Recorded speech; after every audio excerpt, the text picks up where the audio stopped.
जय श्री कृष्णा भारत। मैं आपका दोस्त, आपका भाई, आपका बेटा तथास्तु चैनल में आप सब लोगों का बहुत बहुत स्वागत है। दोस्तों, आज फिर मैं एक नई वीडियो के साथ आया हूँ। आज हम बात करेंगे ब्रेस्ट लंप की, स्तन गांठ की, कैंसर की और डिस्चार्ज की। दोस्तों, तो सबसे पहले हम बात कर रहे हैं ब्रेस्ट लंप की। इसे हम फाइब्रो एडिनोमा भी बोलते हैं। यह बहुत ही कॉमन सिस्ट है, ये नॉन कैंसर है। सबसे पहले मैं आपको बता दूं, ये जो लंप है, ये गांठ है, बिल्कुल ही कैंसरस नहीं है, नॉन कैंसर है। तो अपनी चिंता दिमाग से निकाल दो और एंजॉय करो ज़िंदगी को। लंप से आपको चिंता करने की ज़रूरत नहीं है।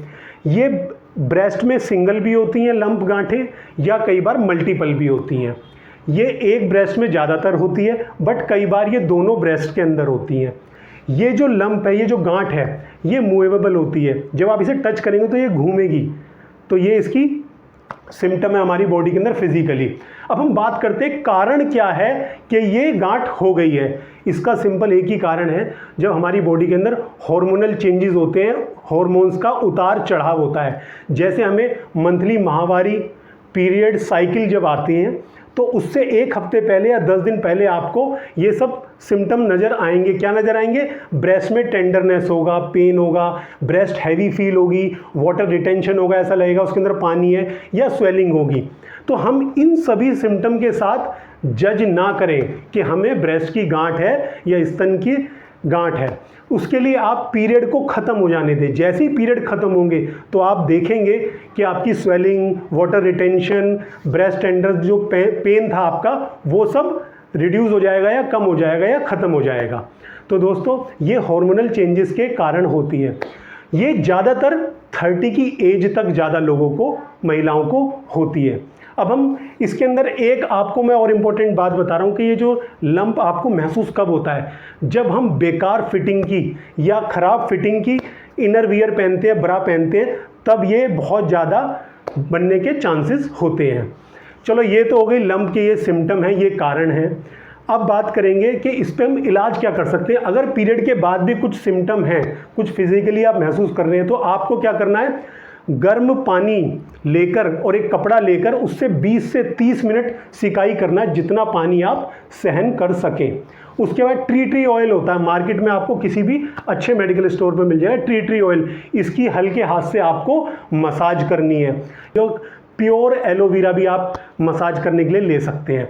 ये आपको स्तन से होने वाले डिस्चार्ज की, जब स्तन से डिस्चार्ज होता है तो एक कारण तो यह है कि जैसे कोई मदर बच्चे को फीड करा रही है, माँ बच्चे को दूध पिला रही है, 3 से 6 महीने तो एक फ्रीक्वेंट मिल्क सिक्रीशन होता है। माँ बच्चे को 2-3 महीने में कई बार क्या करती हैं कि उनको मिल्क पिलाना बंद कर देती हैं, तो वो मिल्क सिक्रीशन होता है, वो एक नॉर्मल है, आपको उसमें कोई भी घबराने की जरूरत नहीं है। दूसरा क्या कारण होता है? हमारी बॉडी के अंदर एक हार्मोन है, क्या है? Prolactin hormone. जब वो हार्मोन बढ़ जाता है तो हमारी बॉडी के अंदर, हमारी स्तन में से डिस्चार्ज होता है, वाइट डिस्चार्ज। वो वाटरी भी हो सकता है, कहीं भी येलोइश भी हो सकता है, पिंकिश भी हो सकता है। तो ये ज़्यादातर 15 से 16 साल के बच्चों में होता है, या जो अभी वुमेन है 30 साल की हैं, 35 साल की हैं, जिनकी फैमिली सेटलमेंट हो चुकी है, बढ़ने के बाद ब्रेस्ट से जो वाइट डिस्चार्ज होता है। एक कारण और है, अगर हम कोई पीपीआई मेडिसिन ले रहे हैं, यानी कि गैस्ट्रिक वाली मेडिसिन ले रहे हैं, एंजाइटी की कोई मेडिसिन ले रहे हैं, तो इससे भी हमारी ब्रेस्ट से डिस्चार्ज होता है। तो आपको इससे परेशान होने की जरूरत नहीं, यही सब कारण है। मार्केट में एक मेडिसिन आती है, आपका 6 दिन के अंदर ख़त्म हो जाएगा, ये जो सिक्रीशन है ये बंद हो जाएगा। लास्ट में है बहुत इंपॉर्टेंट, जिसको आप सब सुनने का इंतजार कर रहे थे, ये है स्तन का कैंसर, ब्रेस्ट का कैंसर। दोस्तों, इसके 3 मेजरली हैं कि हो सकता है कि कहीं आपको कैंसर तो नहीं। पहला है, यदि आपकी ब्रेस्ट में जो गांठ है, जो लंप है, अगर वो फिक्स्ड है किसी एक पर्टिकुलर जगह पर, तो हो सकता है कि वो कैंसर की गांठ हो। दूसरा, अगर आपकी स्तन से ब्लड स्टेन डिस्चार्ज हो रहा है, क्या हो रहा है? ब्लड स्टेन डिस्चार्ज, तो हो सकता है कि ये कैंसर ना हो। तीसरा क्या है? Nipple invert. निप्पल इन्वर्ट क्या होता है कि एक नॉर्मल कंडीशन के अंदर निप्पल बाहर होते हैं ब्रेस्ट से, पर दूसरी कंडीशन क्या होती है, कई बार वो अंदर की तरफ हो जाते हैं, उनको निप्पल इन्वर्ट बोलते हैं। कुछ लोगों के अंदर जन्मजात ही, बाय बर्थ ही निप्पल अंदर की तरफ होते हैं, तो उसमें कोई प्रॉब्लम नहीं है। बट कुछ महिलाओं के निप्पल्स बाहर होते हैं, बट कुछ टाइम के बाद आप देखेंगे इन्वर्ट हो गए, अंदर की तरफ हो गए, तो हो सकता है कि आपको कैंसर हो। उसके लिए टेंशन ना लेना, आप एक बात बार बार कहते हैं कि इनिशियली पेन हुआ कि कैंसर तो नहीं है।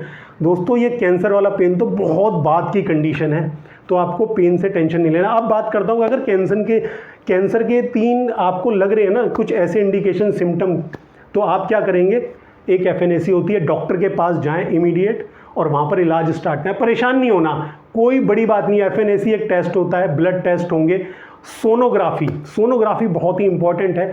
आजकल क्या है, हम लोग ज़्यादा अवेयरनेस हो गई है, हॉस्पिटल खुद जाते हैं, अपना डिसीजन खुद ही ले लेते हैं विदाउट एनी डॉक्टर सजेशन। तो मैं आपको बता देता हूँ, 40 से 45 एज वाले जितने भी पेशेंट्स हैं, जितनी भी फीमेल्स हैं, उससे नीचे वाले लोग सिर्फ और सिर्फ सोनोग्राफी कराएं, यानी कि अल्ट्रासाउंड कराएं। वो लोग, उनको मैमोग्राफी नहीं कराना, बिकॉज मैमोग्राफी में काफ़ी हाई रेडिएशंस होती हैं जो हमारी बॉडी को हार्म करती हैं। तो हमें 40-45 से एज वाले जो पेशेंट हैं, महिलाएं हैं, वो लोग मैमोग्राफी करा सकते हैं, वो भी साल 2 साल में 1-2 ही करानी है, ज़्यादा आपको नहीं करानी है। तो दोस्तों ये थी पूरी ब्रेस्ट गांठ की, ब्रेस्ट से होने वाले डिस्चार्ज और कैंसर के बारे में पूरा डिस्कशन। नेक्स्ट वीडियो के साथ मैं आपको फिर मिलूंगा। जय हिंद, जय भारत।